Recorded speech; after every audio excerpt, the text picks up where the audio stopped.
dans les différentes formes d'articulation, d'hybridation entre des régimes ontologiques ou de transition d'un régime ontologique à un autre, il y a quelque chose que nous n'avons pas encore examiné et qui est le rapport que les gens peuvent entretenir avec un passé plus ou moins idéalisé, plus ou moins fantasmé, plus ou moins regretté, ou au contraire conçu comme peu agréable, c'est-à-dire au fond le travail de la mémoire sur un passé plus ou moins récent et ses effets dans le désir de patrimonialiser au fond un État plus ou moins idéal d'une société quelque temps auparavant. Et David Berliner, qui est professeur à l'Université libre de Bruxelles, travaille notamment sur cette question depuis pas mal d'années. Il a en particulier, et c'est son premier travail comme africaniste en Guinée-Conakry, étudié une société qui s'appelle les Bulongiques, je ne sais pas si je vous prononce comme ça. Boulongiques. Boulongiques. Bon. Voilà. Qui ont été islamisés dans les années 50. Et le résultat, évidemment, de cette islamisation, c'est que les rites d'initiation, qui étaient très importants, qui, comme souvent, les rites d'initiation masculins étaient assez brutaux, il faut imposer la marque de la norme sociale sur le corps des adolescents, ont disparu. Et donc, il y a un rapport très ambivalent des anciens initiés qui survivent, puisque ça s'est arrêté en 52, 53, 54, et qui, au fond, ont idéalisé cette période de leur vie, ont mis en exergue la violence, bien évidemment, qu'elle comportait, et se présente vis-à-vis des jeunes à présent ou du reste de la population non initiée en tant que gardien d'un savoir ésotérique disparu. Et donc c'est ce rapport d'ambivalence vis-à-vis d'un passé idéalisé que David Berliner a étudié. Et alors plus récemment, il a entrepris un terrain au Laos, dans la ville de Luang Prabang, qui est une ville qui est à la fois connue pour la beauté de ses monuments, de ses temples, de ses édifices coloniaux, et vis-à-vis de laquelle les habitants, notamment les habitants du centre-ville, ont des rapports aussi ambivalents, parce que à la fois ils sont conscients de ce qu'il s'agit d'un patrimoine, mais en même temps, cette patrimonialisation, cette muséification, ils l'aperçoivent comme une façon d'être restés à l'écart, au fond, du monde moderne. Et cette politique donc de muséification, de patrimonialisation, David Berliner l'a étudiée d'une façon plus générale, notamment en suivant les politiques de ces grands organismes internationaux dont c'est la mission de patrimonialiser, en particulier, évidemment, l'UNESCO. Donc ce sont ces questions de mémoire ambivalente dont David Berliner va nous parler aujourd'hui à partir de son expérience ethnographique. Merci, David. Bien, merci. Merci, Philippe. Vous m'entendez bien? Oui. Alors, je te remercie beaucoup pour cette invitation qui m'honore, même si elle me stresse beaucoup, elle m'honore beaucoup également. Effectivement, aujourd'hui, je vais vous parler d'une série de choses liées aux questions mémorielles et à la nostalgie, en prenant deux cas ethnographiques, les deux cas ethnographiques sur lesquels j'ai travaillé, mais en vous présentant du matériel lié à ce phénomène patrimonial. Et je voudrais commencer par un constat très général sur ce que j'appelle le tout perdre contemporain, et qui est un concept que j'utilise pour décrire le fait que les diagnostics de perte se multiplient autour du globe, et d'ailleurs l'anthropologue est confronté à ces situations-là un peu partout sur Terre aujourd'hui. On entend dans la bouche de nos interlocuteurs des formules du genre on perd notre culture, on a abandonné nos traditions, les coutumes se perdent, tout fout le camp, les jeunes ne s'intéressent plus au passé, etc., etc. Et donc, il se fait que ce discours sur la perte est, je dirais, mondial aujourd'hui et se décline sous une diversité de formes que je voudrais analyser avec vous aujourd'hui.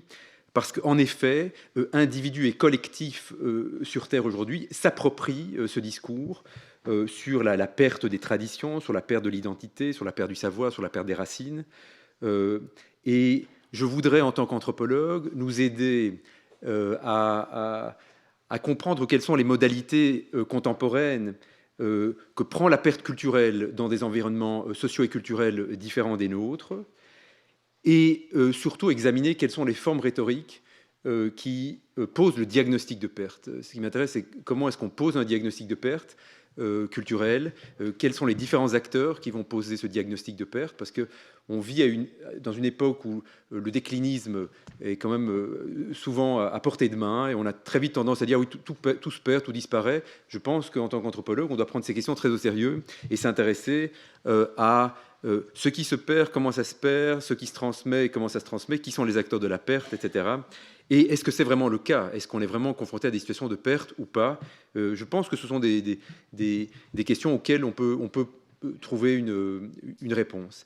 Alors la première chose que je voudrais, puis je dirais c'est un warning, une alerte avant de commencer. Quand je parle de perte culturelle, je n'entends bien sûr pas oublier qu'il y a effectivement dans l'histoire de l'humanité des victimes historiques, des situations ou des réalités de perte avec des populations qui sont colonisées, humiliées, exterminées, qui perdent leur culture. Je pense que c'est une situation absolument terrifiante que l'histoire et l'anthropologie documentent abondamment. Je n'entends absolument pas nier cette dimension-là des pertes traumatiques auxquelles ont été confrontées des populations amérindiennes, aborigènes, les juifs en Europe centrale, etc. Donc je n'entends pas dénier ou diminuer la dimension de la perte culturelle causée par le trauma, mais je veux aussi vous inviter à réfléchir sur le fait qu'il y a aussi quelque chose de l'ordre d'un fantasme de la perte qui existe, notamment chez les anthropologues. Et là, je suis le premier à me retourner l'arme contre moi, si je puis dire. C'est-à-dire qu'il y a une nostalgie qui traîne au fond de l'histoire de l'anthropologie elle-même, et c'est ce que j'ai appelé l'exonostalgie. Je vais vous en parler à travers cette présentation. L'exonostalgie des anthropologues et le paradigme des derniers. Le paradigme des derniers, c'était une formule de Daniel Fabre que je reprends ici, et il se fait que la rhétorique de la perte culturelle, pour les anthropologues, ça n'a absolument rien de neuf.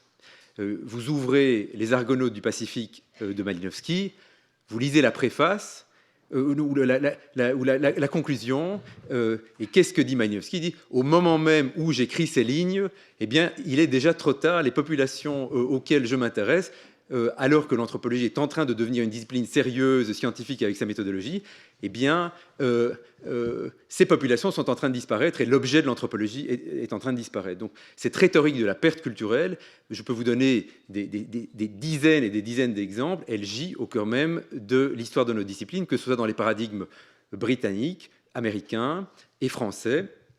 Et la plupart de ces anthropologues d'avant la Deuxième Guerre mondiale mettent en avant la fragilité de ces populations, sur la dimension de la discontinuité et les transformations auxquelles elles sont confrontées, principalement dues à la situation coloniale. Donc c'est principalement l'idée que ces anthropologues sont en train d'assister à la disparition de ces sociétés, mais outre ce constat anthropologique posé, il y a aussi quelque chose de l'ordre du... En tout cas, c'est comme ça que moi je lis ces textes, quelque chose de l'ordre d'une nostalgie pour des équilibres en train de se perdre, pour des paradis culturels qui étaient en train de se transformer au contact des religions importées, des cultures coloniales, etc. Et je pense qu'il y a là un fantasme, je ne suis pas le seul à le dire, il y a une série d'anthropologues qui dit qu'il y a un fantasme des peuples premiers qui gît au cœur même de l'anthropologie, qui aujourd'hui fait partie de la culture populaire francophone, aussi bien en France qu'en Belgique. Et qui va être contredit en quelque sorte à partir de la Deuxième Guerre mondiale, après la Deuxième Guerre mondiale, où on se rend compte que bien des sociétés qui ont été désignées comme en situation de perte culturelle, en fait, sont beaucoup plus résistantes que ce qu'on pensait. Il y a une durabilité des sociétés.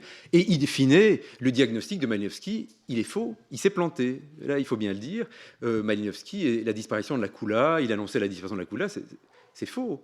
Et là, sur ce coup-là, il y a une erreur de diagnostic de perte. J'ai une collègue canadienne qui aujourd'hui suit les expéditions de Kula, Suzanne Kuchling, qui est basée à Regina au Canada.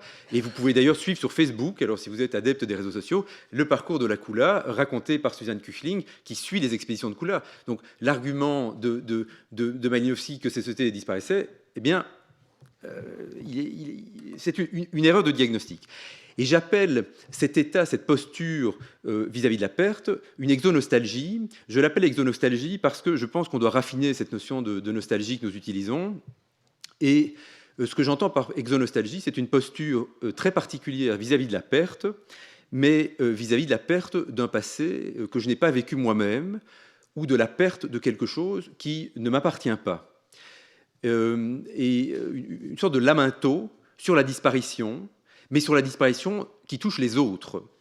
C'est pour ça que j'appelle ça exonostalgie, hein, parce que c'est l'endonostalgie, je dirais, c'est la Madeleine de Proust. J'ai perdu quelque chose et je me lamente de sa disparition, et cette Madeleine va me rappeler des souvenirs de mon enfance, etc. L'exonostalgie, c'est le lamento sur la perte des autres.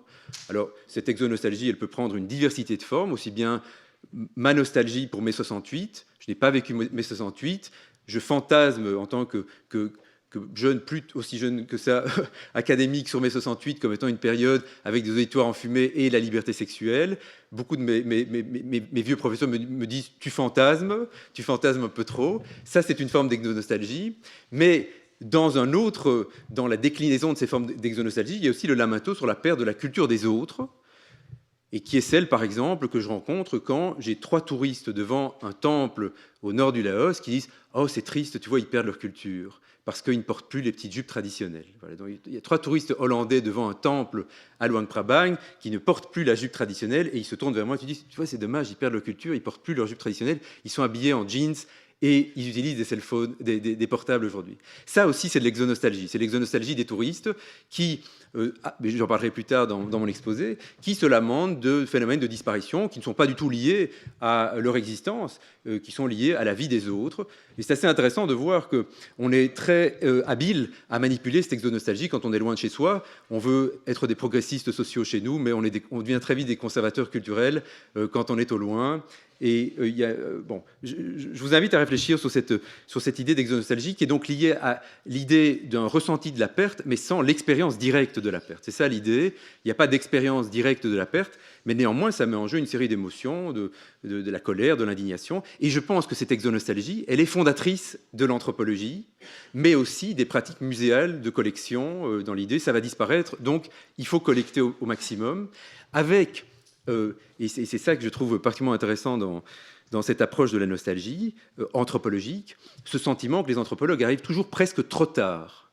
Je dirais que cette génération d'anthropologues de l'époque malinowskienne disent « heureusement qu'on est là maintenant, parce que dans 10-20 ans, il n'y aura plus rien. On arrive presque trop tard. » C'est l'anthropologue qui arrive annonciateur de la disparition à venir. Aujourd'hui, vous travaillez avec des touristes au Laos, ils tiennent le même discours. Les touristes, bien souvent, vous disent « Ah, heureusement qu'on est là maintenant, parce qu'on voit des choses qu'on ne verra plus dans 10 ans, tout est en train de disparaître. » Mais c'est un vieux discours, aussi bien d'anthropologues et de voyageurs déjà depuis bien longtemps. C'est ce sentiment d'arriver presque trop tard. Et je dis souvent à mes étudiants, je pense que les anthropologues sont des gens qui arrivent toujours en retard. Je pense que les anthropologues ont 2 problèmes. Parmi la multitude des problèmes qu'ils ont, ce sont des gens qui ont des problèmes de peau, au sens qu'ils ont toujours besoin d'aller essayer de s'identifier à d'autres personnes dans des contextes culturels différents. Ça, c'est une chose. Les anthropologues ont des problèmes de peau. Et puis, ils sont toujours en retard parce qu'ils ont toujours ce sentiment qu'ils arrivent trop tard. Ils vont arriver trop tard, presque trop tard. Et ils sont là juste à temps, un peu comme des annonciateurs pré-apocalyptiques, un peu comme des annonciateurs d'avant la catastrophe. Ils étaient là juste avant que ça disparaisse. Et je pense que cette nostalgie patrimoniale, elle est au cœur même de l'histoire de l'anthropologie. Et elle n'a pas disparu, d'ailleurs. On fonctionne encore. Moi, je pense que les anthropologues sont bien souvent de grands nostalgiques. Alors, je voudrais vous montrer aujourd'hui, à travers deux cas ethnographiques, qu'il existe différentes manières de penser la perte, la transmission, et que quand un universitaire burkinabé, quand un activiste guatémaltèque, quand un expert de l'UNESCO, ou quand, que sais-je, un politicien flamand, alors je parle d'où je viens, vous dit « je perds ma culture », c'est pas exactement la même chose. Il y a des choses qui peuvent se recouvrir, qui peuvent vouloir dire la même chose, mais on est confronté à des configurations sociales, politiques et historiques qui sont différentes et qui vont rendre cette expérience et ce discours sur la perte différents, même si on voit aujourd'hui des phénomènes de mondialisation, d'attitude nostalgique aussi. Et je voudrais montrer qu'à la fois, on a des configurations locales liées à la perte, à la transmission, au patrimoine, et on a aussi, et ce sera le troisième point dont je vous parlerai ici, c'est la mondialisation de l'attitude nostalgique dont parle le sociologue Robertson, et qui est effectivement cette idée qu'à travers des organisations internationales, à travers des élites internationales aussi, des élites culturelles, eh bien, circulent des discours sur la perte, sur la transmission, sur ce qui doit être transmis, sur des diagnostics de perte, et qui vont contribuer aussi à transformer les paysages sociaux dans lesquels nous travaillons. Et je vous donnerai deux exemples. Un exemple qui est un exemple assez ancien dans mes travaux sur les Boulongitch de Guinée-Conakry, et puis sur l'UNESCOisation de Luang Prabang. J'en ai profité pour faire ma pub, puisque les idées dont je vous parle aujourd'hui seront publiées dans un livre en 2018 chez Zone Sensible, texte que j'ai intitulé « Perdre sa culture », où je débat de ces questions-là. Alors, je vous emmène d'abord sur la côte de Guinée, où j'ai effectué mes premières recherches de terrain. C'est un matériel qui est, je vous le dis en toute honnêteté, assez ancien, qui a 15 ans d'âge. Mais justement, il y a des données que je n'avais pas exploitées jusqu'à aujourd'hui et que je vais vous présenter aujourd'hui, qui sont exactement liées à cette question de la perte et de la transmission et de la nostalgie patrimoniale. Et le premier cas dont je vous parle, c'est un groupe extrêmement réduit, c'est 8000 personnes qui font partie c'est un sous-groupe d'une population plus large qu'on appelle les Bagas, qui constitue 40 000 individus sur la côte de Guinée-Conakry, qui sont des riziculteurs. Ce dont je vais vous parler ici, c'est un exemple de mémoire religieuse, donc de problématiques liées à la transmission et à la perte dans le cadre de pratiques religieuses dont Philippe parlait en me présentant. Et effectivement, vous êtes confronté ici à une société qui était caractérisée par des pratiques rituelles avant l'islamisation qui se produit dans les années 50, des sociétés d'initiation, voilà, je vous ai mis quelques photos, quelques photos du cadre dans lequel on se trouve.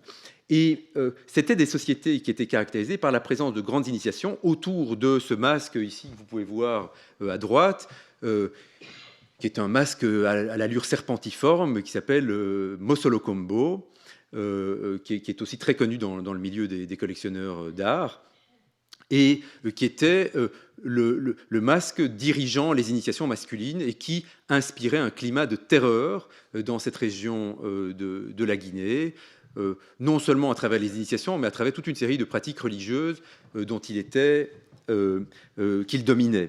Punition des infractions, code d'éthique, subordination des femmes, enfin, etc. C'était un véritable climat de terreur autour de ce masque serpent. Et cette période dont parlent mes interlocuteurs, ils la désignent comme le temps de la coutume. C'était Temokutum, le temps de la coutume, c'était avant l'introduction de l'islam, qui commence à se développer dans les années 30. Les chefs de canton se convertissent à l'islam parce que l'islam représente la modernité l'accès à la modernité. Et des écoles coraniques font leur apparition dans la région. Et en 1954, la dernière initiation est organisée. On appellera d'ailleurs les vieux initiés, ceux de 54, sont les derniers initiés à ces grandes cérémonies initiatiques où sortait le masque Mosolo Combo. Parce qu'en 55, c'est la photo que je vous ai mise à côté, un karamoko, comme on l'appelle, un expert coranique, Assekou Bokaré, circule dans la région côtière de Guinée et se lance dans de ce qu'on appellerait aujourd'hui un djihad destiné à supprimer les pratiques pré-islamiques, donc détruire les forêts sacrées, supprimer les bois, les objets rituels. Je dois bien préciser, à la demande de toute une partie de la population qui veut se débarrasser de ce système rituel. C'est-à-dire tous les jeunes, tous ceux qui sont exclus de la machinerie initiatique sont très enthousiastes à l'idée que Assekou Bokaré viendrait purifier les villages de tous ces fétiches, il faut se débarrasser de tout ça. Et donc il y a un désir en tout cas dans toute une partie de la population, de se séparer de ces pratiques-là.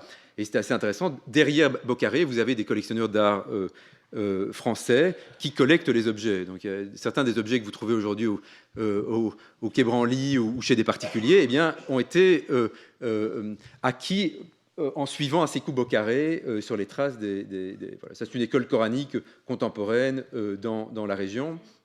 J'ai juste mis c'est une photo que j'ai prise en venant à côté de chez moi, parce que maintenant, dans le Club Med, le Mosolo Combo est aussi représenté. Ça montre aussi la globalisation de ce genre d'image. Désormais, elle est commercialisée et elle fait partie aussi de nos sociétés dans des contextes radicalement différents. Alors, 1954, c'est la dernière initiation, c'est la dernière fois que les masques vont sortir, c'est la dernière fois que les vieux hommes boivent, dansent, etc. Bon. Et ces vieux hommes que j'ai rencontrés, eh bien, ils revendiquent, ils clament le fait d'être les derniers Boulonitch. Nous sommes les derniers de cette génération. Rien de ce passé d'avant l'islamisation ne pourra être transmis. Il y a une transmission impossible, disent-ils. On ne pourra plus rien transmettre. Et il se fait que ces vieux hommes m'ont toujours accueilli lors de mes recherches, effectivement, avec des propos nostalgiques en me disant, tu sais, il n'y a plus rien, on a tout abandonné, on ne sort plus les masques, etc.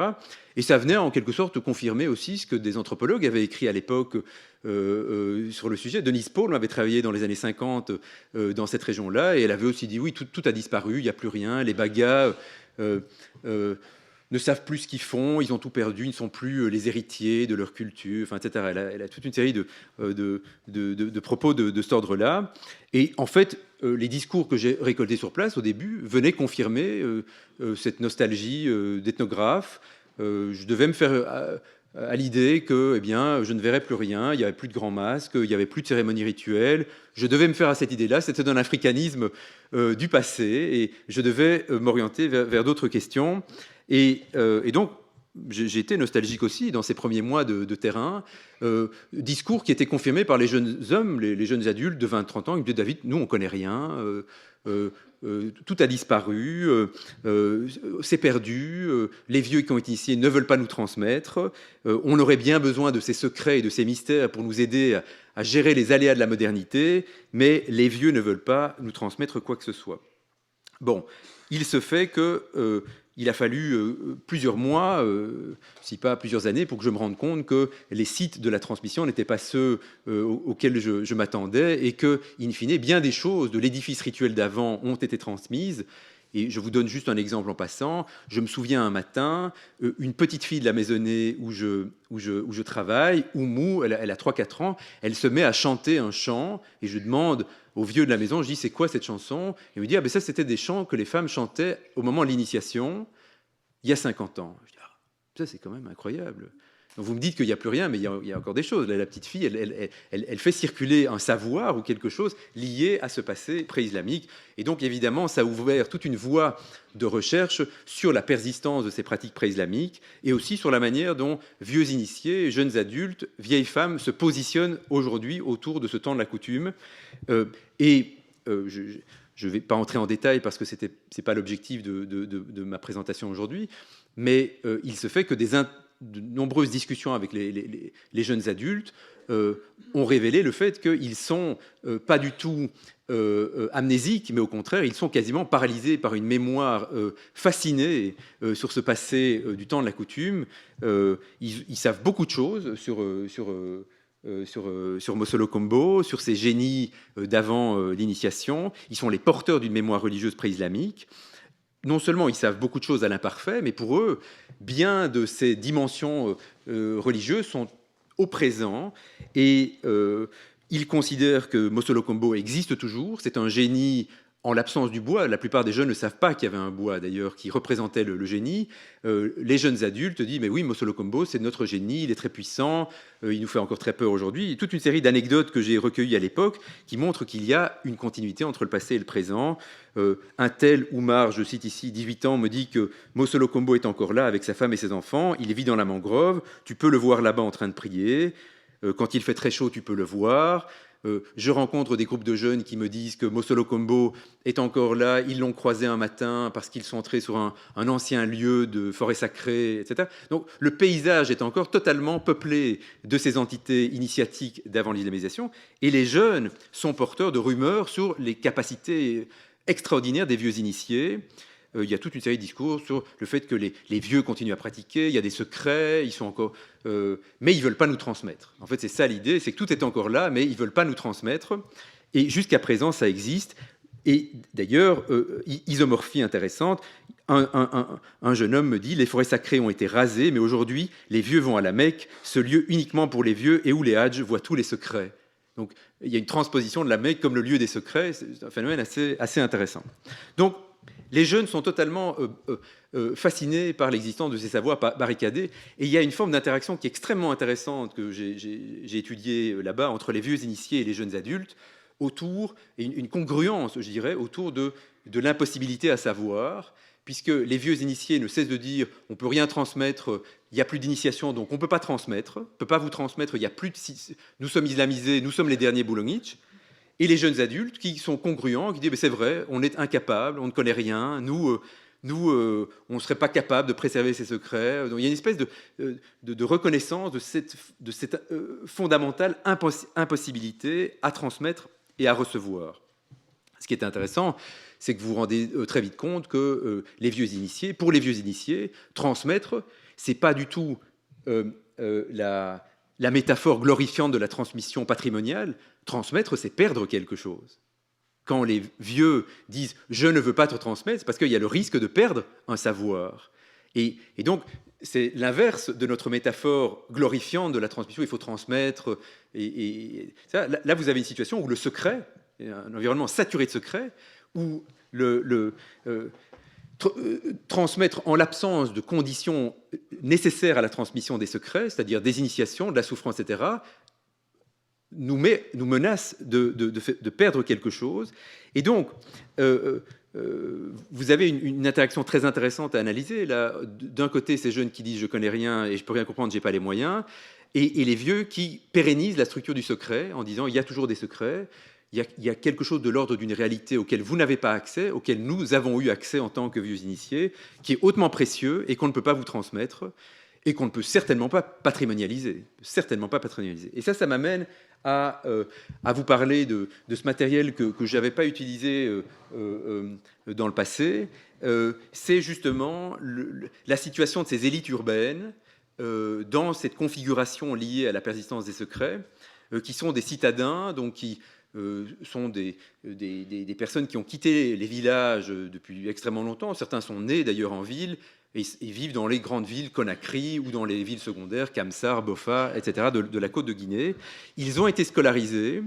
Ils font partie d'une culture citadine qui est séparée du village, mais ils ont un rapport à ce passé initiatique qui est particulier et dont je voudrais vous parler ici. Parce que c'est une mixture, si vous voulez, c'est un mélange d'une soif et d'une peur de savoir qui est celle des jeunes adultes dans les villages aujourd'hui, mais aussi mélangée avec un discours patrimonialiste sur la nécessité de préserver, sur la nécessité de préserver la vraie culture bouloniche, la vraie culture baga.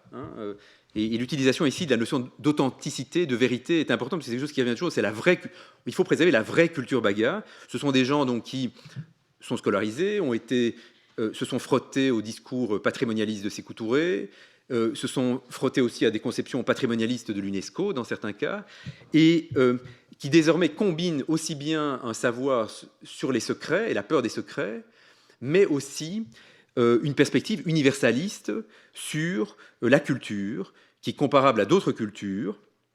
Et c'est un discours que j'ai entendu souvent. Il faut préserver pour le bien de l'humanité. Et ces acteurs urbains utilisent ces notions d'humanité. Toutes les cultures sont préservées aujourd'hui. Nous devons aussi préserver la nôtre, etc. On a aussi besoin de notre livre. Tout est en train de disparaître. Et en effet, quand un tel, M. Bangoura, que je rencontrais à l'époque, se rend au village, il interroge les vieux, il récolte des récits généalogiques, il prend des photos, il enregistre, il stocke du matériel. De la même manière, des résidents des grandes villes se cotisent pour acheter et faire resculpter des masques comme ceci, qui est le masque d'Imba, qui est un masque très connu chez les Bagas, mais qui est financé par des ressortissants urbains, et qui sort à l'occasion de mariages, des cérémonies de réjouissance, d'inauguration d'écoles, etc. Et le discours de ces élites urbaines, eh bien, c'est « nos vieux n'écrivaient pas et tout va disparaître ». Et donc, on doit avoir un rôle actif dans la préservation de ces pratiques. Il y a un petit fascicule qui a circulé dans les années 90 dans la région où j'ai travaillé, qui s'appelle « Traditionnalisme Baga ». Et l'auteur qui a diffusé ce fascicule dans la région dit il faut montrer notre attachement indéfectible à ce peuple, le peuple boulongiche, à ces vieux, véritables bibliothèques traditionnelles, à ces coutumes qui se perdent, qui doivent être notées, cet art qui est en train de se perdre et ces danses Baga qui sont en voie de disparition. Tout cela est vraiment regrettable dans la mesure où les brillants éléments de la civilisation Baga, boulongiche, vont dans les décombres. Il est temps d'en tenter le sauvetage. Vieux, parlez s'il vous plaît pour vos descendants, pour le monde entier. C'est quand même intéressant. Pour le monde entier, quand même une rhétorique patrimonialiste universaliste qui vient se déployer là. Et évidemment, les ressortissants vous diront aussi qu'ils ont approché les vieux des villages, leur disant est-ce qu'on ne pourrait pas révéler-nous vos secrets, on pourrait les préserver, ça nous aiderait à mieux survivre dans cette modernité difficile. Et les vieux initiés ont toujours dit mais absolument pas, on ne peut pas transmettre, il n'y a plus d'initiation. Le savoir que l'on aurait pu transmettre se transmet uniquement dans la souffrance et l'obscurité des forêts sacrées. Il n'y a pas moyen de le visibiliser comme un patrimoine, c'est pas possible. Donc ces élites urbaines sont venues se confronter à la machinerie du secret des vieux, eux aussi, avec leur rhétorique patrimonialiste, mais ils sont venus se confronter à cette structure du secret, et les vieux leur ont dit non, on ne peut rien transmettre, on ne transmettra rien, il est impossible de transmettre. Mais ces élites urbaines, elles ont, je dirais que leur discours a une saveur particulière, parce qu'ils mélangent ce patrimonialisme nostalgique, parce qu'il y a une espèce de sentimentalisation du village, c'est-à-dire que le village, c'est un lieu qui est bourré de magie. Alors, il y a un discours sur les pouvoirs magiques et mystiques qui résident dans les villages. Et les élites urbaines que j'ai rencontrées en dehors du village parlent abondamment de ça. Ils en parlent beaucoup. Ils disent au village, il y a ça, il y a tel vieux qui est très puissant. Autant il y a du secret dans le village même. Une fois qu'on sort et qu'on va en ville, eh bien, les langues se délient. Et il y a beaucoup de récits sur la puissance de ces anciens rituels, sur Mosolo Combo. Et je vous dirais même que Mosolo Combo est devenu, d'ailleurs, donc ce génie qui était le génie d'initiation, est devenu une entité qui n'est plus seulement villageoise, elle est urbaine et elle est transnationale aujourd'hui, puisque en parlant avec justement des ressortissants urbains, ils me disent, tu sais, Mosolo Combo, il fait désormais partie de la vie de Conakry. Il vient voir les ressortissants ici à Conakry, tu le reconnaîtras tout de suite. Il va directement chez les enfants, il retrouve les familles Baga grâce à la langue Baga, il s'amusera avec les enfants, il porte toujours une canne et du raffia, tu peux le reconnaître. quand même intéressant que cette entité, qui était une entité d'initiation avant les années 50, devient maintenant une entité qui suit les Bagas dans leur pérégrination urbaine, mais même transnationale, puisque je parle avec un autre résident, et il me dit, tu sais, c'est devenu une puissance aussi sans frontières. Tout enfant de cette région est suivi par Mosolo Combo. Si tu vas en Europe, il te suivra. Il parle toutes les langues. Donc c'est devenu une puissance internationale qui dépasse de loin les frontières villageoises. Et à cet égard-là, donc, la position de ces ressortissants urbains est très intéressante à analyser. Je vais m'arrêter ici pour ce cas-là. Je voulais vous montrer qu'on est confronté dans cette situation des Bagas à une arène de discours sur la perte qui viennent en fait s'articuler autour de cette configuration liée au secret. Et on ne peut comprendre la question de la transmission et de la perte que dans le cadre de cette configuration liée au secret, avec des vieux qui ont choisi de se tourner vers l'islam, qui maintiennent les jeunes dans un état de suspension en disant « tu ne peux pas savoir », des jeunes qui se lamentent de ne pas savoir, et des élites urbaines qui disent « il faudrait préserver, mais on ne peut pas y avoir accès ». Donc il y a, voilà, c'est un peu le contexte compliqué de la transmission et de son absence dans cette région-là du monde, à savoir que j'ai des collègues qui ont travaillé d'autres populations, notamment au Sénégal, je pense à Ferdinand de Jong, dans une région où là, des pratiques initiatiques ont été patrimonialisées par l'UNESCO. Ça produit des effets absolument incroyables et des conflits aussi intenses entre les différents acteurs, puisque d'un côté, il y a un désir de visibilisation de ces pratiques, et de l'autre côté, pas du tout, puisque ce sont des pratiques secrètes, et l'interdit de la visibilisation. Donc, ce sont des questions passionnantes. Alors, je vous emmène à vous parler de mon deuxième cas ethnographique. Philippe, tu me dis quand si je dépasse. Donc, qui est un terrain beaucoup plus récent, puisque là, c'est des données qui remontent à 5 ans, et où là, je voudrais vous parler, pour le coup, d'un contexte urbain. On n'est plus du tout dans une situation villageoise, là, c'est uniquement urbain, d'une ville touristique du nord du Laos, qui, alors là, et c'est ça qui a attiré mon attention, en fait, quand je m'y suis rendu. J'étais parti enseigner au Laos un cours d'introduction à l'anthropologie, et j'ai fait un tour du Laos, et en arrivant à Luang Prabang, j'ai découvert une ville où la nostalgie patrimoniale est devenue un impératif moral et politique, hein, quasiment partagé par toute une série d'acteurs.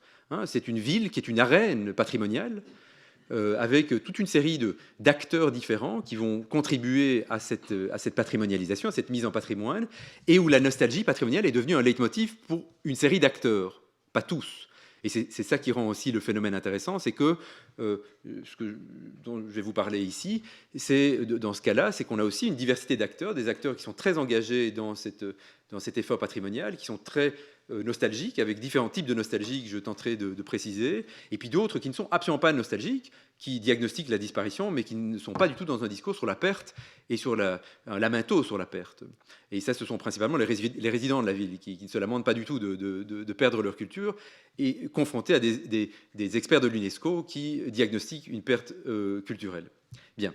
Alors, nous sommes au nord du Laos, à Luang Prabang, qui est une ville royale, qui est une ville très ancienne au Laos, qui a été fondée au XIVe siècle,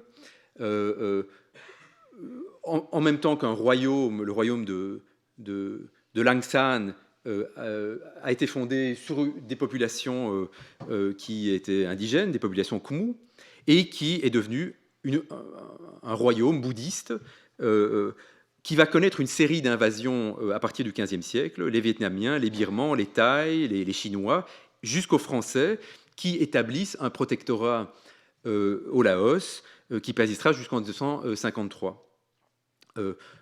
Dans les années 60 et 70, le parti révolutionnaire Lao se développe et mène à la révolution communiste de 75, qui constitue pour Luang Prabang un moment extrêmement compliqué, puisque les royalistes sont pourchassés par les révolutionnaires, et il y a une diaspora d'originaires de Luang Prabang qui se crée en Thaïlande, mais aussi en France, aux États-Unis, etc., qui quittent en urgence le Laos, accusés d'être des potentiels royalistes, parce qu'ils viennent de Luang Prabang.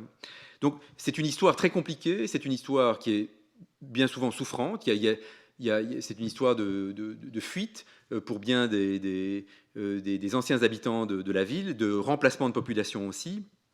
Et c'est sur fond de cette histoire extrêmement compliquée qu'en 1995, l'UNESCO, je vous passe le processus compliqué à travers lequel Luang Prabang est reconnu site du patrimoine mondial. C'est très ennuyeux. Tous ces processus décisionnels sont d'un ennui absolu. Mais il se fait qu'en 1995, Luang Prabang est mis sur la liste du patrimoine mondial et qu'il y a désormais des architectes liés à l'UNESCO qui vivent sur place, il y a des experts liés à l'UNESCO qui vivent sur place, et une certaine accusation qu'on entend dans des rumeurs qui circulent dans la ville, que les Français sont trop présents à Luang Prabang à tel point que ça deviendrait Luang Paris. C'est quelque chose que j'ai entendu souvent. Vous voulez transformer notre ville en Paris. Alors, concrètement, depuis 1995, il y a une série de mesures patrimoniales qui sont destinées à pérenniser l'authenticité du lieu. Vous connaissez ces formules de l'UNESCO. Il faut pérenniser l'authenticité du lieu. Donc, il y a... voilà, c'est Luang Prabang, c'est un lieu absolument charmant, effectivement. Toute une série d'habitations qui sont l'objet de la préservation. Ces maisons d'inspiration dite précoloniale qui font partie de la liste de préservation. Également ces maisons sur pilotis, qui sont des maisons... voilà, je passais un peu vite. Ces maisons sur pilotis, qui sont des maisons précoloniales. Et puis aussi l'architecture coloniale, qui fait partie du plan de conservation, comme ce genre de maison. Ainsi que les 34 temples bouddhistes qui font partie de l'inventaire et de ce qui doit être préservé. Alors, je voudrais vous montrer maintenant que, contrairement à l'idée qu'il pourrait y avoir une forme de nostalgie, il y a une multitude de positionnements nostalgiques dans cette ville autour de sa préservation.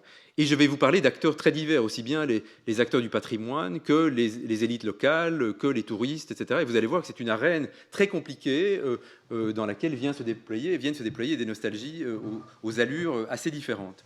Alors vous avez, voilà, ça c'est aussi un autre temple de Luang Prabang. Et là c'est la maison du patrimoine, c'est le lieu où les architectes français et internationaux et aussi laotiens travaillent. Alors, les premiers experts que j'ai rencontrés sont des experts que j'ai rencontrés à l'UNESCO, aussi bien à Paris qu'à Bangkok, que dans l'organisation internationale. Et là, j'étais confronté à une nostalgie bureaucratique assez standard, qui est une forme de rhétorique d'institution sur la disparition des cultures et sur l'irréversibilité de la perte, qui mettait en avant 4 points, et dans tous les discours que j'ai recueillis chez ces experts internationaux, 4 points en particulier. C'est que la ville de Luang Prabang est un lieu unique et précieux. Voilà, donc il y a l'idée d'unicité, il y a une authenticité qu'il faut préserver, et une authenticité qui est liée au passé colonial et précolonial. Voilà. Secondo, cette authenticité, elle est liée à son charme. Alors, c'est une notion qu'on entend souvent dans la bouche des experts de l'UNESCO. C'est le charme de la ville. On entend aussi chez les touristes, mais chez les experts de l'UNESCO, il y a cette idée, cette ville a un charme, et il faut préserver ce charme. Comme le dit cet expert rencontré à Paris, le patrimoine à Luang Prabang, c'est la vie, l'atmosphère, le calme, l'ambiance. Allez-y pour monitorer une ambiance et une atmosphère. Bonne chance. Alors, donc, c'est un lieu unique ancien, c'est un lieu qui a du charme. C'est un lieu fragile, ça fait partie de la rhétorique patrimoniale, c'est fragile, et ces experts que j'ai rencontrés dans les bureaux de l'UNESCO ici et à Bangkok ont une rhétorique alarmiste en disant « il est déjà trop tard ». Si ça vous rappelle quelque chose, il est déjà trop tard, la modernisation a déjà tout foutu en l'air, et surtout, cette ville est en train de perdre son âme, son caractère. C'est étonnant que ces notions, qui sont plutôt des notions d'ailleurs animistes, je dirais, sont utilisées dans le cadre d'organisations internationales. On parle d'âme, de charme, etc. Et on veut monitorer l'âme d'une ville. Ça me semble assez... Et comme me dit cet autre expert rencontré à Paris, Luang Prabang perd sa culture, il n'y a plus de culture ici, les gens ne savent plus transmettre le culture. Donc, ça, c'est le diagnostic posé par un expert français, sur la situation dans cette ville. Et c'est le tourisme qui est considéré comme étant la cause principale de déclin de la culture locale. on voit plus de touristes que de locaux dans les rues. Et c'est vrai qu'il y a toute une série d'initiatives touristiques qui ont été développées. Et le centre-ville est effectivement en train de devenir un centre touristique avec une série de maisons qui sont allouées et d'habitants du centre-ville qui vont s'installer en périphérie et qui louent leurs maisons à des expatriés ou à des investisseurs, etc. Il y a un processus de touristification, il y a un processus qui est tout à fait réel. Mais bon, on va voir ce qu'en pensent les acteurs, les populations locales. Bon, j'en termine ici avec cette nostalgie externaliste des bureaucrates.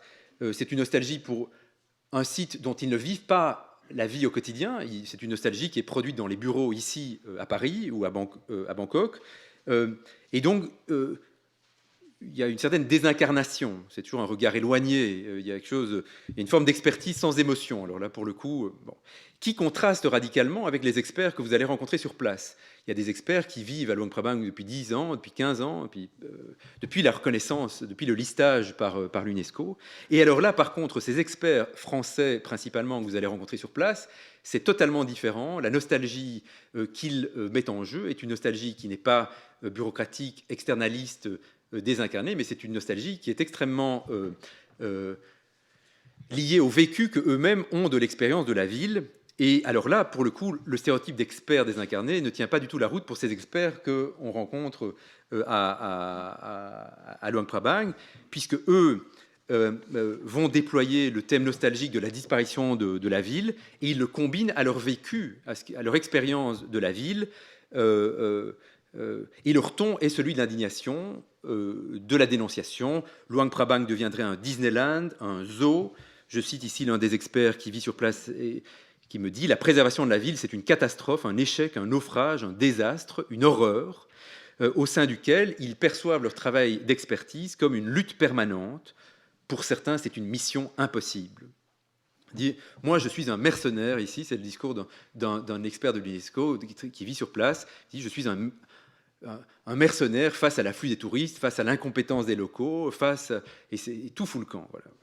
Et l'exemple qui revient toujours dans le discours de ces experts locaux, c'est Takbat. Alors Takbat, c'est ce rituel, c'est cette scène religieuse quotidienne qui témoigne de la générosité des habitants du centre-ville vis-à-vis de leurs moines, et où on va, à 6 heures du matin, parfois, s'agenouiller et donner du riz aux moines qui donc vont être nourris pour la journée et qui vont en échange prier pour les habitants. Donc c'est une espèce de relation de réciprocité pour le bien-être de la ville. Et aujourd'hui, eh bien, certains touristes se mêlent à Takbat, et les experts de l'UNESCO considèrent que c'est absolument choquant. Ça devient un cirque touristique, un zoo où les touristes nourrissent les moines comme des animaux. Le touriste est un prédateur, s'exclame l'expert interviewé. Et donc, il y a cette idée que le tourisme représente toujours une menace majeure à la préservation de l'esprit du lieu. Menace du tourisme, mais aussi menace des habitants eux-mêmes, qui sont vus comme des incompétents. Ça, c'est aussi une rhétorique assez classique des patrimonialistes. Les locaux sont toujours incompétents à préserver leur propre héritage, et donc c'est pour ça qu'on a besoin d'experts internationaux, parce que les habitants, eux, suroccupent leur territoire, ils coupent les arbres alors qu'on ne peut pas couper les arbres, ils peignent avec de la laque et des couleurs acryliques, et ça enlève le cachet de la ville. Donc, la lutte de ce pauvre mercenaire du patrimoine est une lutte contre les locaux, contre le kitsch des locaux, contre leur incapacité, mais aussi contre les touristes qui ne comprennent rien et qui nourrissent les moines comme des animaux. Et quand vous rencontrez ces touristes, il n'y en a pas qu'un, il y en a plus. Ces experts de l'UNESCO, sur le terrain, c'est radicalement différent de l'expertise dans les bureaux. C'est des gens qui sont irascibles, colériques, qui crient sur les gens qui ne respectent pas les règles. Il y a un engagement émotionnel qui est très fort. Il y a une mobilisation qui est assumée. Et d'ailleurs, voilà, c'est une photo qui est assez révélatrice des transformations de la ville. Et ici, cet expert qui me dit, tu imagines, je vivais au-dessus et maintenant il y a un Père Noël devant, c'est scandaleux, c'est un naufrage, il n'y a plus rien. Ils perdent leur culture parce que le propriétaire de ce restaurant a mis un Père Noël pour attirer des touristes. Alors, cette nostalgie, elle est vécue, assumée, mais ce sont des acteurs essentiels dans le processus patrimonial, ces élites, ces experts qui vivent sur place. Alors, à côté de ça, vous avez aussi, dans cette diversité d'acteurs, dans cette arène-là, vous avez des expatriés qui vivent aussi depuis, alors qui ne sont pas des experts du patrimoine, mais qui sont des expatriés qui vivent sur place depuis fort longtemps, et qui ont aussi, eux, une nostalgie pour la ville qu'ils ont connue avant les touristes, et aussi pour une certaine idéalisation d'une mystique bouddhiste, etc., et d'un style de vie d'antan. Vous avez ces expatriés, et vous avez aussi des Laotiens de la diaspora qui ont connu le Laos précommuniste et qui reviennent aujourd'hui au Laos, qui se réinstallent à Luang Prabang, qui se réinstallent dans leur ville d'origine et qui eux aussi ont une rhétorique nationaliste, mais alors une rhétorique nationaliste liée au passé précommuniste principalement, donc une nostalgie royaliste. Bon. Mais il se fait que aussi bien ces expatriés français, mais il y a aussi des Australiens, des Américains qui vivent sur place, que ces élites de l'époque précommuniste se rassemblent autour aussi d'un discours sur la perte culturelle, sur le déclin. Et voilà, un Laotien qui vit en France et qui retourne périodiquement me dit, tu sais, ici tout disparaît, notre culture disparaît, on perd notre culture. Luang Prabang a tellement changé depuis que je suis parti, il y a des guest houses partout, il y a trop de touristes, ils font n'importe quoi. Et ils utilisent aussi toujours la métaphore de Takbat, donc de ce rituel, comme le prisme à travers lequel percevoir les changements dans la ville. Takbat, c'est la métaphore de la perte culturelle. Et donc, ils se lancent dans des campagnes de sensibilisation, d'affichage. Voilà, ça, on trouve dans toute une série de lieux sur place. Mais ce sont des affiches qui ont été posées par des expatriés, ou par des Laotiens principalement de la diaspora, et dit ne faites pas ça, protégez notre culture, etc. Bon, voilà. Et j'ai un exemple assez comique, si je puis dire, d'un expatrié français qui vivait là depuis 15 ans et qui me dit, tu sais, moi j'en ai tellement marre des touristes qui vont photographier les moines que moi le matin je vais avec mon appareil photo et je photographie les touristes de tout près, comme ça je leur montre à quel point c'est ennuyeux d'être pris en photo. Et donc il y a une espèce de corps à corps entre les expatriés, les touristes. Et ce qui est étonnant, c'est quand vous parlez avec les moines vous disent ça ne me dérange pas du tout les photos. Les moines vous diront non, moi les photos ça ne me dérange absolument pas, au contraire ça montre que les gens sont intéressés par notre culture. Mais alors vous avez ces expatriés qui eux s'indignent et voilà, donc ça crée une communauté de perte dans cette ville de Luang Prabang autour de ces différents acteurs. Et d'une dernière catégorie d'acteurs, vous avez aussi ça dans les toilettes Respect de Laos, ce sont des initiatives qui sont prises par des expatriés. Il faut respecter la culture Lao, il faut ne pas faire de bruit après 10 heures le soir, etc. Dernière catégorie dont je vous parle brièvement avant d'enchaîner sur les résidents du lieu, ce sont les touristes, qui sont aussi une catégorie totalement active aujourd'hui sur place. C'est beau Luang Prabang, regardez, voilà, c'est une belle vue de la réalité de Luang Prabang aujourd'hui.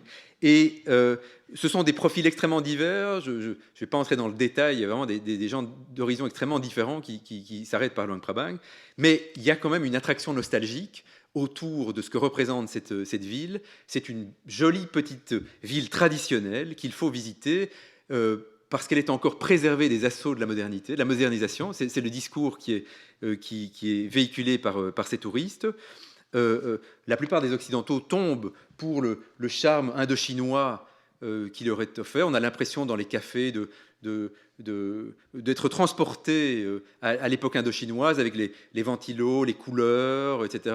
On se croirait dans l'amant de Marguerite Duras, etc. Et les touristes viennent chercher cette expérience-là dans une ville qu'ils considèrent aussi authentique, mais menacée. Et je rencontre cette touriste un jour, je ne sais plus où très bien, mais elle me dit, tu sais, ici, c'est la pure humanité. C'est assez incroyable. Ici, c'est de la pure humanité. Ce que tu rencontres ici, les gens sont encore vrais, authentiques, etc.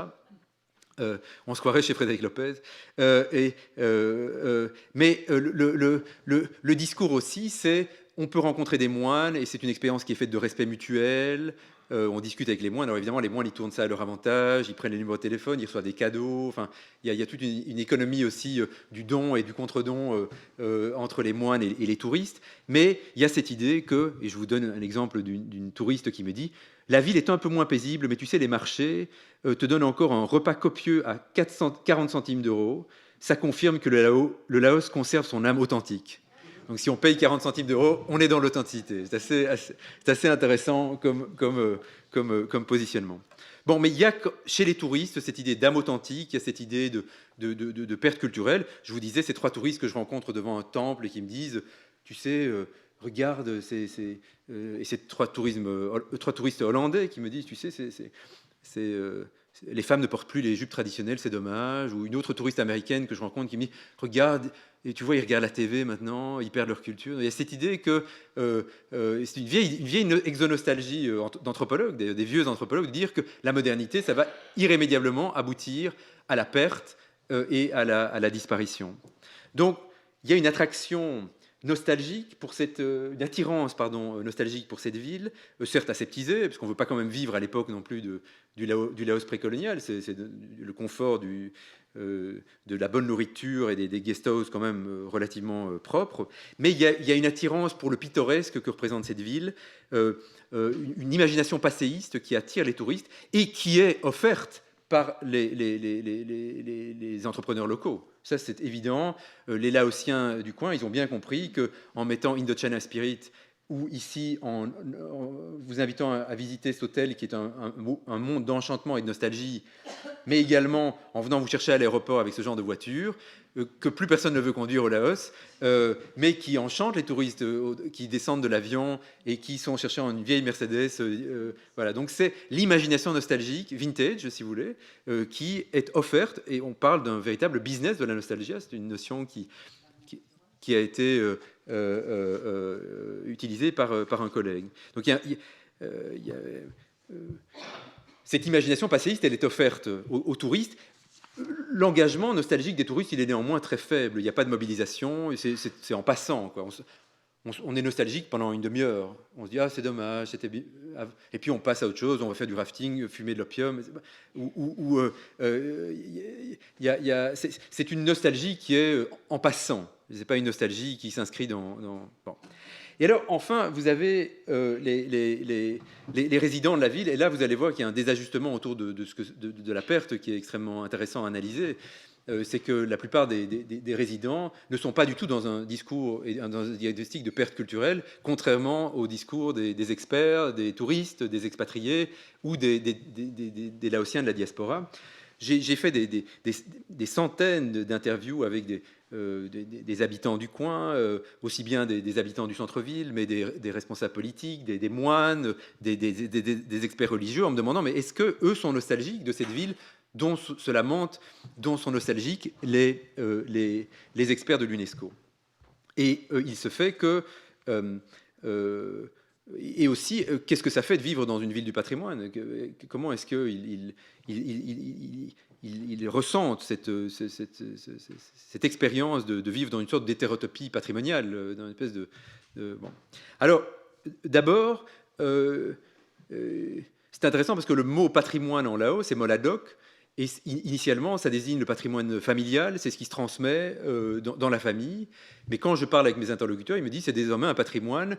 Ce qui fait la spécificité de l'UNESCO, c'est que c'est un patrimoine pour les autres, pour le bien de l'humanité. Donc la plupart de mes interlocuteurs ont cette idée que, même s'ils ne la partagent pas dans leur fort intérieur, ils savent très bien que le patrimoine de l'UNESCO, c'est un patrimoine qui est destiné à être offert à l'international, à attirer les touristes, évidemment. Et ils ont bien compris que tourisme et patrimoine sont liés et que si on abandonne le patrimoine, eh bien, le tourisme va décliner. Et la plupart de mes interlocuteurs s'accordent pour dire que leur vie a extrêmement positivement changé depuis la reconnaissance patrimoniale de 1995. Ça a créé des emplois, ça a créé des ressources économiques et financières notables. Et ils sont fiers aussi que leur ville soit reconnue. Il y a une dimension de fierté liée à la reconnaissance par l'UNESCO.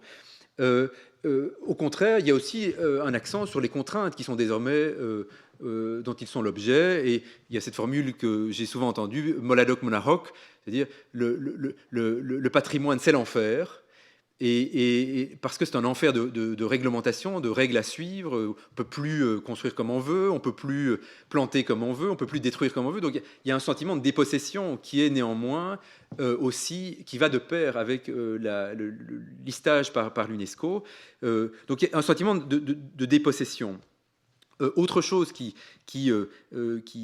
embarrasse bien de mes interlocuteurs, c'est ce discours patrimonial de préservation à l'identique, et qui est le modèle sur lequel la politique patrimoniale de l'UNESCO Luang Prabang s'est développée. C'est qu'il faut que les choses soient préservées à l'identique avec les matériaux d'origine, ou en reproduisant des matériaux d'origine, les couleurs d'origine, etc. Et cette idée d'une préservation à l'identique, ça c'est quelque chose qui est extrêmement une idée à laquelle mes interlocuteurs résistent beaucoup en disant on ne voit pas pourquoi on ne pourrait pas utiliser des couleurs, de l'acrylique.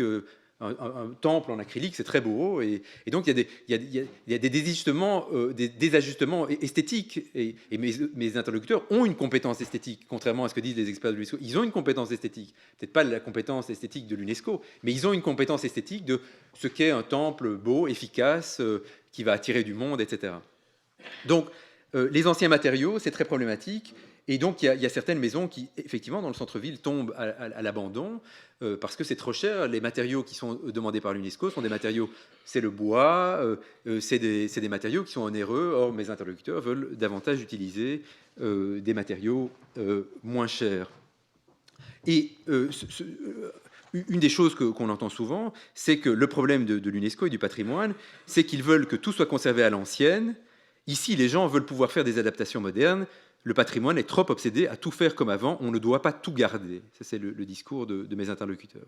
Et donc, alors qu'on voit que les experts de l'UNESCO et les touristes déploient une nostalgie d'un style particulier, la plupart de mes interviewés ici, eux, déploient un discours d'aspiration à la modernité qui n'est certainement pas nostalgique dans le cas du Laos.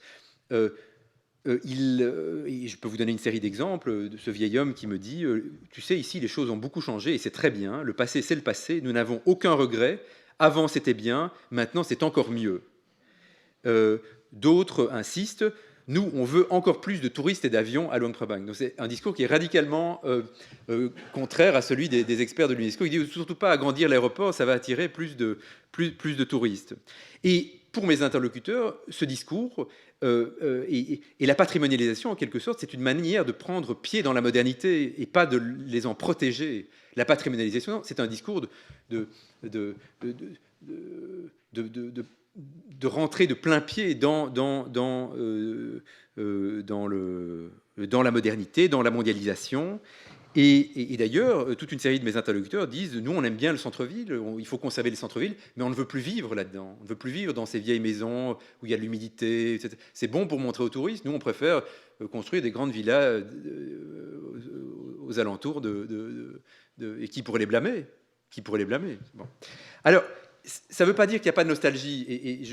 Il y a des formes locales de la nostalgie, et c'est quelque chose qu'on pourra discuter après sur l'universalité de la notion de nostalgie. Je l'utilise ici comme l'idée d'un regret pour un temps passé. Je pense que c'est quelque chose qui est universel. Il y a des formes de regret, il y a des formes locales du regret, du temps qui passe, mais il se fait que cette nostalgie, eh bien, elle est en désajustement avec la nostalgie des experts de l'UNESCO. Et quand j'ai interviewé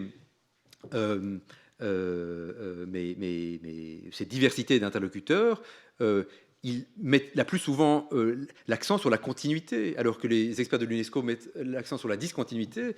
Eux mettent l'accent sur le fait que les choses ne se perdent pas. Ici, un tel me dit, tu sais, on continue la tradition ne change pas, la coutume ne disparaît pas, même avec le tourisme. Les Laotiens conservent leur tradition. Takbat ne va pas disparaître, c'est une tradition Lao. C'est un discours d'un vieux monsieur du centre-ville. Un autre vieux monsieur me dit, tu sais, même si les gens louent leur maison et quittent le centre-ville, je ne suis pas inquiet. Même avec les Occidentaux, la tradition va persister. Maintenant, les Occidentaux nous aident à préserver Takbat. Et donc, il y a une multitude d'exemples que je pourrais partager sur le fait que les discours alarmistes, catastrophistes, nostalgiques des experts sont en désajustement avec des perceptions et des représentations locales. Alors, ça m'amène à Ouais, je sais pas pourquoi hip-hop, je trouvais ça justement un jeune qui a dû mettre ça, qui a regardé la TV. Et qui, alors, je vais m'orienter doucement vers mes conclusions. D'abord, je voulais vous montrer, à partir de l'exemple de Luang Prabang, alors là je vais conclure plutôt sur ce cas-là, c'est qu'on est confronté à la complexité des attachements nostalgiques. Et il y a peut-être une chose sur laquelle on pourrait réfléchir, c'est le fait qu'il n'y a pas une forme de nostalgie standard, mais il y a une multitude d'engagements nostalgiques avec des investissements cognitifs et émotionnels qui sont divers. Et c'est pour ça que j'ai voulu distinguer entre exo et endonostalgie, parce que je pense que ça nous permet déjà une première tentative de raffinement de cette notion.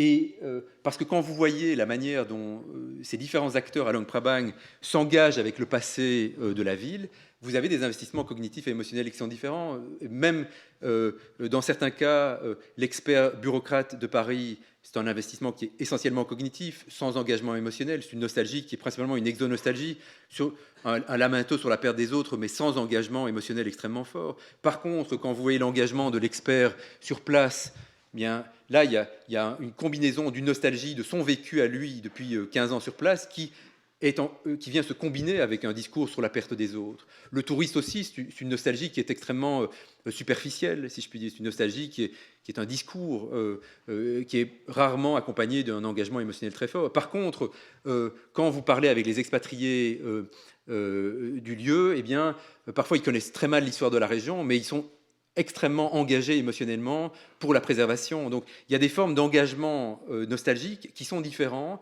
avec des investissements cognitifs et émotionnels qui sont extrêmement différents, au sein même d'un centre-ville urbain comme celui de Luang Prabang, et les résidents eux-mêmes qui ont des nostalgies royalistes, qui ont des nostalgies pour le temps qui passe. Les jeunes filles ne portent plus les jupes, disent certains vieux, on ne se salue plus en faisant en mettant les mains les unes contre les autres, etc. Il y a des formes locales du regret, mais qui sont désajustées par rapport aux grands récits nostalgiques, patrimoniaux de l'UNESCO. Donc, diversité de sentiments nostalgiques, et surtout une question fondamentale qui est celle de savoir comment alors créer de l'identification au patrimoine quand on a des acteurs qui n'ont pas ce sentiment de perte.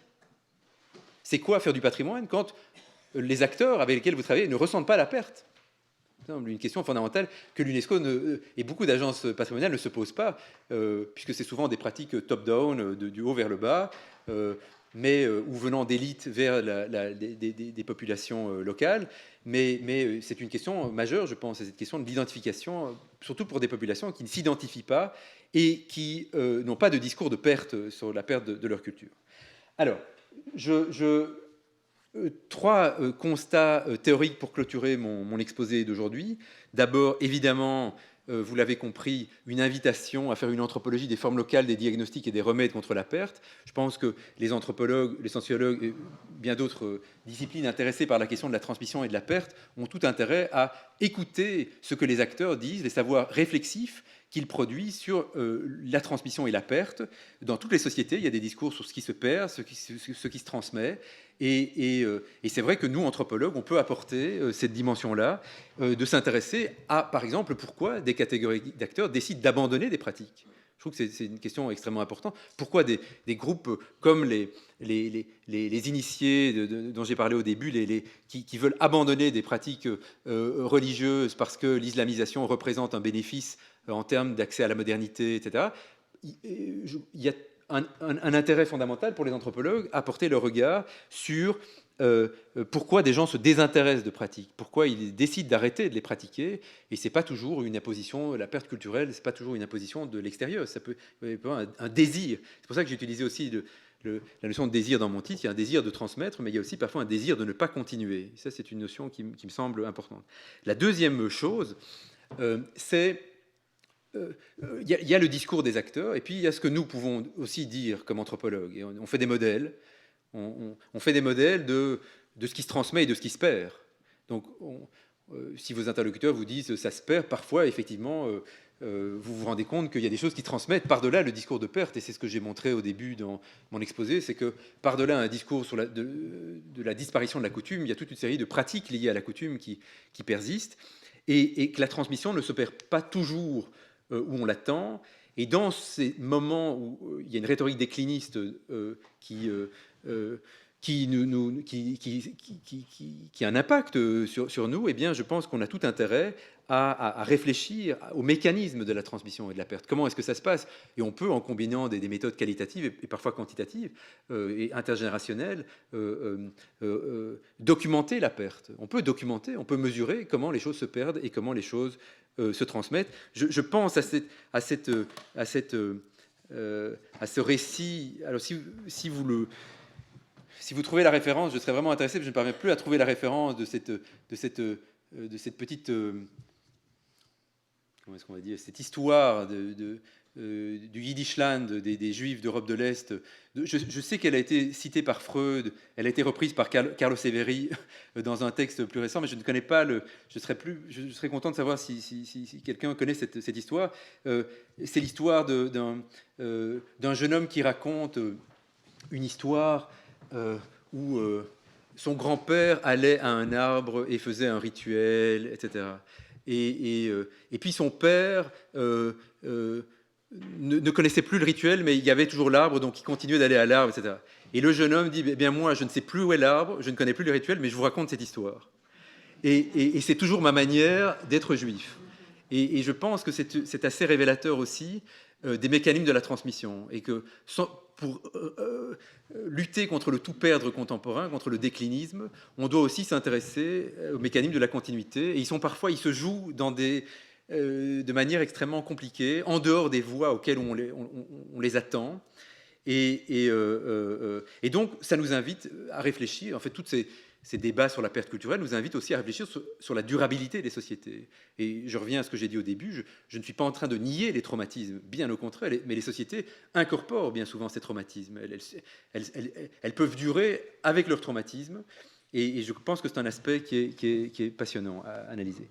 Et le dernier point, eh bien, c'est ce que j'ai appelé l'extension du domaine de la perte, parce que je pense qu'alors là, pour le coup, il y a l'extension d'un certain discours sur la perte à travers des processus de mondialisation, à travers des organisations internationales, l'UNESCO et d'autres, des organisations locales aussi qui se réapproprient les discours internationaux.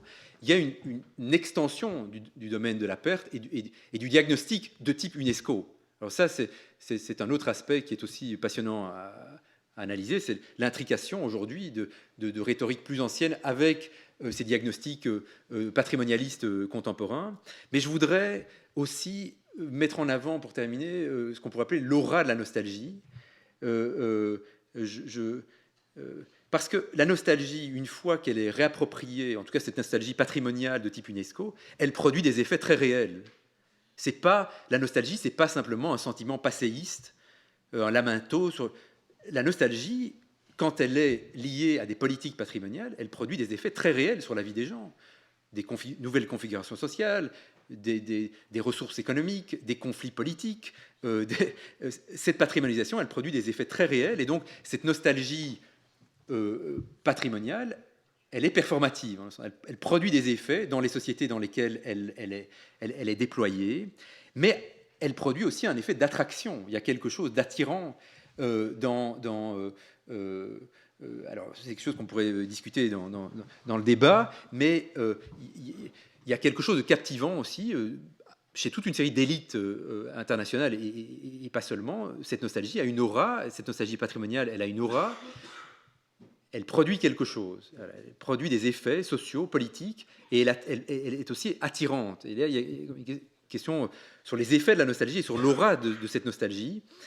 Qui me semble intéressante à poser. Je terminerai par cette phrase que j'aime beaucoup de Kundera, qui est quand même le penseur, un des écrivains de la mémoire, et il écrit sur la nostalgie: « Les nuages oranges du couchant éclairent toute chose du charme de la nostalgie, même la guillotine. » Et ça montre bien qu'effectivement, la nostalgie, elle a cette capacité transformative. Elle peut rendre l'odieux beau, elle peut faire du pauvre le riche. Il y a quelque chose dans cette nostalgie patrimoniale de performatif. Voilà.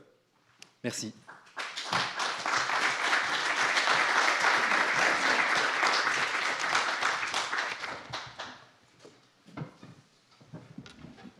Merci David pour cet exposé très stimulant qui pose pas mal de questions On va essayer de prendre plus ou moins dans l'ordre. La première, c'est celle que tu as traitée au début, c'est la question de l'exonostalgie qui, évidemment, est un point sensible pour les ethnologues, puisque cette phrase, enfin ce développement de Malinowski au début des Argonautes, enfin tous les étudiants en ethnologie le connaissent, puisqu'ils sont en principe censés, avant de partir sur le terrain, tous avoir lu les Argonautes. Et qui, lorsqu'ils arrivent sur des terrains plus ou moins lointains, plus ou moins exotiques, sont conduits à eux-mêmes réfléchir sur l'état de la société qu'ils rencontrent et à garder en mémoire, au fond, ce jugement de Malinowski. Et pour évoquer mon cas personnel, lorsque, avec Anne-Christine Taylor, nous sommes arrivés chez les Hatchoirs, j'ai eu un tout petit peu le sentiment que c'était pas ce que nous... D'abord, que ce que nous étions en train d'observer, c'était quelque chose qui probablement allait changer assez rapidement, et que si nous étions arrivés 5 ou 10 ans plus tôt, nous aurions vu des choses différentes. Sauf que nous n'aurions pas pu venir 5 ou 10 ans plus tôt parce que tout simplement, il était impossible de pénétrer dans cet endroit, parmi les Hatchoirs, où les premiers contacts pacifiques venaient de se produire. Donc c'était de toute façon, ça c'était de la nostalgie, mais c'est une sorte de nostalgie pour un passé imaginaire impossible à reconstruire. Et puis au fil du terrain, nous avons été témoins de manifestations de pertes, en particulier les Hatchoirs continuaient à faire la guerre, mais certains des rituels de guerre, à l'évidence, étaient des bribes qui surnageaient d'une période où ils faisaient encore la chasse aux têtes. Alors bizarrement, alors que c'était sans doute le groupe le plus isolé de l'ensemble Givaro, la chasse aux têtes avait disparu pour des raisons qu'on ne s'explique pas toujours très bien. Il y a 2 générations, peut-être 3, alors que les voisins qui étaient plus près du front de colonisation allaient chercher des têtes chez eux. Et donc il y a eu une perte. Et cette perte, on peut en juger au fait qu'ils considéraient que c'était une pratique absolument répugnante, mais néanmoins, dans les rituels de guerre, où ils n'allaient pas se contenter de tuer les gens tout simplement, il y avait des éléments qui surnageaient d'un rituel de chasse aux têtes qui avait été décrit par des missionnaires chez les voisins. Donc il y a eu une perte culturelle. Mais il y avait... et cette perte culturelle, au fil des années, puisque ça fait 40 ans qu'on va régulièrement chez les Hatchoirs, on a eu exactement le même genre de commentaire que celui que tu évoquais tout à l'heure, c'est-à-dire des jeunes qui disaient « Oui, nos parents nous ont rien transmis, c'est toi qui sais maintenant, c'est à toi de nous apprendre, etc. » Donc en fait, on donne à l'ethnologue la charge, au fond, d'assurer la transmission, qui est quelque chose de très commun un peu partout dans le monde. Et au fond, ça pose la question de qu'est-ce qui se perd et qu'est-ce qui ne se perd pas, qu'est-ce qui subsiste et qu'est-ce qui a disparu, qui est une question fondamentale à la fois du point de vue de l'exonostalgie, c'est-à-dire de la manière dont on se remémore son propre passé à soi, et ce que l'on observe dans la façon dont les gens se remémorent le leur. Et ce qui me frappe dans le cas amazonien en général, je pense que ce n'est pas uniquement le cas Hatchoir, c'est que ce qui change, ce n'est pas tellement la culture. Il y a des pertes comme celles que je viens d'évoquer pour la chasse aux têtes, mais ce qui change, c'est, disons, j'allais dire la société. D'un côté la culture, de côté la société, c'est des concepts un peu réducteurs, mais c'est des formes d'être ensemble qui évoluent au fil du temps et qui sont de moins en moins possibles du fait d'une mainmise, disons, de l'extérieur, en l'occurrence en Amazonie, du néocolonialisme interne, qui fait que les gens n'ont plus, au fond, la liberté de vivre comme ils vivaient auparavant. Alors, dans le cas Hatchoir, dans le cas Givaro, c'est très net, c'est-à-dire qu'au cours des 40 dernières années, on est arrivé dans une société où il y avait sans doute de la perte culturelle, mais où les gens vivaient selon leurs propres règles. Et maintenant, ce n'est plus le cas. Maintenant, ils sont sous la domination d'un État. Alors, ce n'est pas une domination considérable, mais néanmoins, il y a un certain nombre de choses qu'ils ne peuvent plus faire. Et notamment, parmi ce qu'ils ne peuvent plus faire, ils ne peuvent plus faire la guerre. Et la guerre joue un rôle absolument central dans leur manière d'être ensemble, disons, pour toutes sortes de raisons. Et donc, au fond, je pense que la nostalgie, non seulement parmi les différentes formes de nostalgie que tu évoquais, il y a aussi la nostalgie en fonction, comment dire, du type de société qu'est-ce qui est important qu'est-ce qui est important de se remémorer, de transmettre dans une société. En Amazonie, il n'y a pas de mémoire. Les Achuar, beaucoup d'entre eux ne savent même pas le nom de leur grand-père. Donc, il n'y a pas de mémoire généalogique, il n'y a pas de mémoire historique, etc. Donc, c'est une société qui, du point de vue de la durée, est étale, à la différence de ces sociétés initiatiques dans lesquelles on transmet des choses de génération en génération, on imprime la marque du social dans le corps, etc. etc.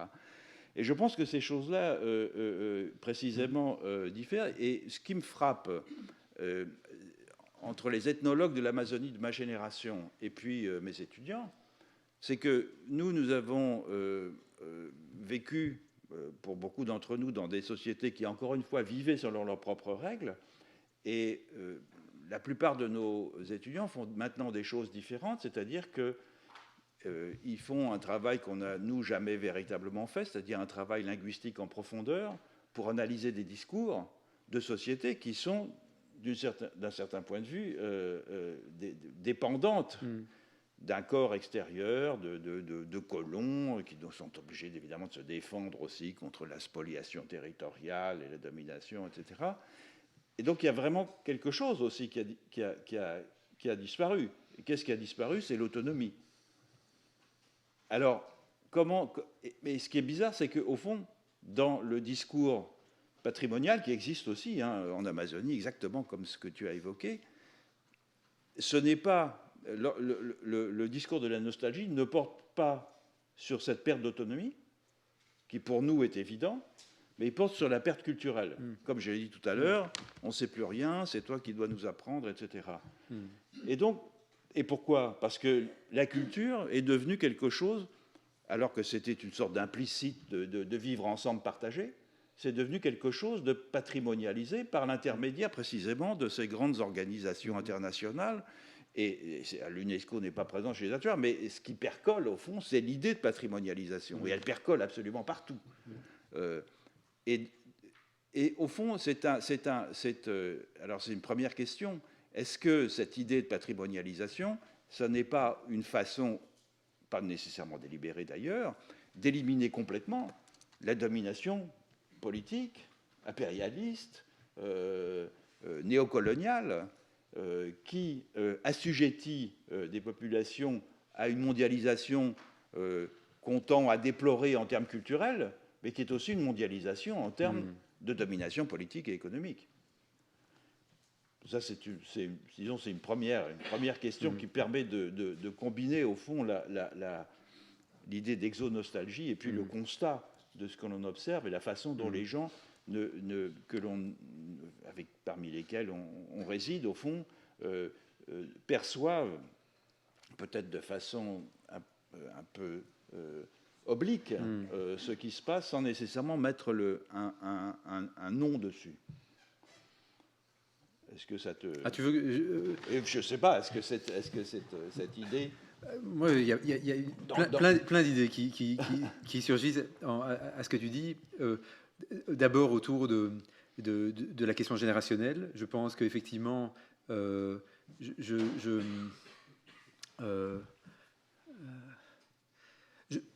pense que moi, quand je suis allé sur mon premier terrain en Guinée, j'ai ressenti cette nostalgie dont on m'avait matiné. Mon directeur de thèse, je m'attendais à des grands rituels, je m'attendais à Et quand je suis arrivé, j'ai eu un choc nostalgique. Je me suis dit, mais en fait, je ne suis pas confronté aux sociétés que je voulais. Bon. Et il y a un anthropologue grec, mais basé en Angleterre, qui utilise cette notion de nostalgie ethnographique, Théodosopoulos, et qui dit qu'on construit aussi la représentation des sociétés dans lesquelles on travaille sur fond des textes qu'on a lus précédemment, Bien sûr. et on est nostalgique de ces textes aussi. On arrive en tant que jeune chercheur, on arrive avec plein de ces textes et plein des discours de nos mentors, et donc ce choc nostalgique, moi alors ce que tu dis sur la perte, la perte est une donnée de l'existence. Est une donnée de l'existence sociale. Donc effectivement, des choses se perdent. Et ce que tu dis très bien, c'est que des collectifs ont des manières différentes. Moi, je suis absolument ignorant pour ce qui est des questions amazoniennes. Et donc, je peux parler que des 2 cas sur lesquels j'ai travaillé et comment le discours de perte s'inscrit dans ces configurations-là. Mais je pense qu'effectivement, dans des situations où il y a des régimes de temporalité, c'est quand même aussi lié fort à la temporalité, qui sont différents, ben c'est différent. Alors, savoir si la patrimonialisation, c'est une forme tu dirais une forme de résistance. Non, ce que je dis, c'est que la patrimonialisation, l'idée qu'on on peut patrimonialiser sa culture, au contraire, ne permet pas de se rendre compte que ce qui est en train de disparaître, c'est une forme de vie ensemble. Une forme d'organisation sociale, pour employer un terme un peu générique, qui n'est plus possible parce qu'on n'a plus la liberté de s'associer selon les formes habituelles, même si cette liberté, encore une fois, dans le cas des Achuar, ça supposait de faire la guerre avec les voisins, mais ça avait une dimension absolument fondamentale de la vie commune qui a été progressivement supprimée. Et puis, il y a le reste aussi, à commencer par l'éducation. Donc, les Achuar ont dit qu'ils ont accepté le contact avec les Blancs parce qu'ils se rendaient compte que les Blancs, par des échos avec des voisins qui, eux, étaient déjà plus près du front de colonisation, maîtrisaient l'espagnol, le langage, l'écriture, etc. Ils se sont dit, c'est très important. L'éducation, c'est important. Et ils ont accepté le contact pour ça. Mais évidemment, elle a pour effet, on le sait bien, que lorsqu'on colle les enfants à l'école toute la journée, eh bien, un très grand nombre des savoirs qui sont des savoirs implicites, qui sont des savoirs incorporés, etc., qui sont acquis notamment par les garçons, qui sont ceux que je connais le mieux, à la chasse, etc., ça disparaît. Ça disparaît, ça devient patrimonialisé. C'est-à-dire, il y a des ethnologues qui écrivent là-dessus, comme moi. Et puis, les gens lisent. Et effectivement, il y a pour continuer dans l'exemple des Achuar, il y a un Eco Lodge qui a été construit maintenant au sud du territoire Achuar, où il y a des touristes, ça coûte extrêmement cher, c'est essentiellement des Européens qui viennent pour passer 5 jours, et il y a des Achuar qui viennent leur montrer ce que c'est que d'être vivre près de la nature. Et avec ton bouquin. Avec mon bouquin, oui, bien sûr. parce que c'est la façon... Oui. Parce que comment faire autrement? Autrement, ça voudrait dire, au fond, chanter des anentes, c'est-à-dire qui de toute façon ne peuvent pas être chantées publiquement, c'est-à-dire ces incantations qu'on adresse à l'âme des animaux, etc., etc. Donc, pour patrimonialiser cela, on est obligé de transformer complètement les conditions pragmatiques d'énonciation de ce type de discours pour les rendre accessibles aux touristes. Oui. Et donc, cette patrimonialisation, elle est probablement dans une situation de transformation, elle est probablement inévitable, mais ce que je veux dire, c'est qu'elle laisse de côté, au fond, la conscience de ce qui s'est véritablement transformé, c'est, au fond, la forme de vivre ensemble. Oui, oui, ça me semble... Il y a 2 choses que tu dis qui me font penser. Le fait d'arriver avec son bouquin, c'est des choses que j'ai entendues aussi également en Afrique de l'Ouest. Maintenant, on aura enfin notre bouquin. Donc, cette passation du rôle de l'anthropologue comme préservationniste. Mais ce que je voudrais dire, il y a aussi... dans un cas auquel je pense au Laos, je te raconte une anecdote de terrain. Je vais travailler avec une dame qui est réputée avoir des compétences de divination. Et c'est étonnant parce qu'elle est au centre-ville de Luang Prabang, donc en plein milieu de l'espace patrimonial. Et elle va être possédée, parce qu'elle est possédée par des entités qui vont lui permettre de prédire l'avenir, et elle change de voie, etc. Mais avant, au moment où j'entre, elle me dit, ici, pas de photos, c'est pas l'UNESCO ici, c'est pas le patrimoine. Et donc, il y a aussi cette manière en me disant ça, ça veut dire qu'elle avait cartographié ce qui est du registre de la vulgate patrimoniale, ce qu'on offre aux touristes, hein, et puis ce qui est de l'ordre, peut-être de ce qu'on pourrait appeler l'intimité culturelle, et de la chose qu'on ne partage pas avec le touriste ou le visiteur, et qui est ici, pas de photo, pas d'enregistrement, ici c'est pas la culture offerte. Donc je pense que ce serait intéressant de travailler aussi sur la manière dont les acteurs locaux jouent, parce que on pourrait avoir lu certains textes sur l'Amazonie, je sais bien que les acteurs jouent avec la notion de culture. Ils l'utilisent, ils savent très bien ce qu'ils peuvent en tirer de cette notion de culture.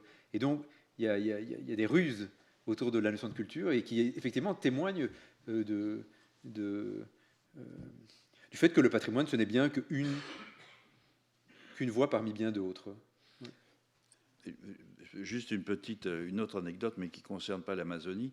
Il y a une ville au nord de l'Équateur qui s'appelle Otavalo, qui est très fréquentée par les touristes parce qu'il y a un marché autochtone, enfin indien.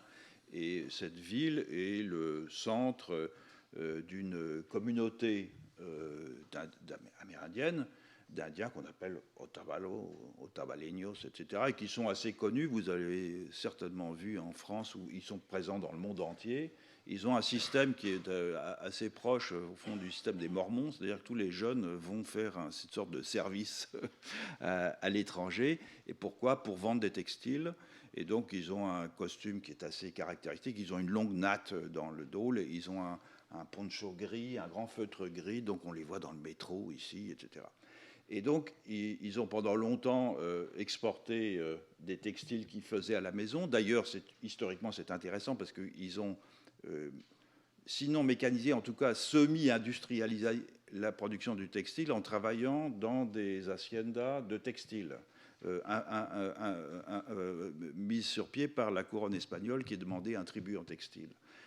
Donc, c'est une histoire très, très compliquée. Ça n'a rien si vous voulez, c'est pas les bons sauvages, c'est un système très compliqué de soumission qui a été récupéré par les Otavaleños. Et maintenant, ils font de la production de textiles, non plus exportée en ballot, mais ils louent des garages à Düsseldorf ou à Saint-Germain-en-Laye, et puis ils fabriquent des textiles et ils les vendent sur les marchés, etc. Bon. Et l'objet de ça, c'est quoi ? C'est d'acheter de la terre. C'est-à-dire de récupérer le territoire des grandes haciendas autour d'Otavalo, qui étaient essentiellement, les villages otavaleños, c'était sur les collines, hein, sur les flancs de collines, comme c'est un phénomène classique. Là, les populations autochtones ont été virées des terres les plus fertiles.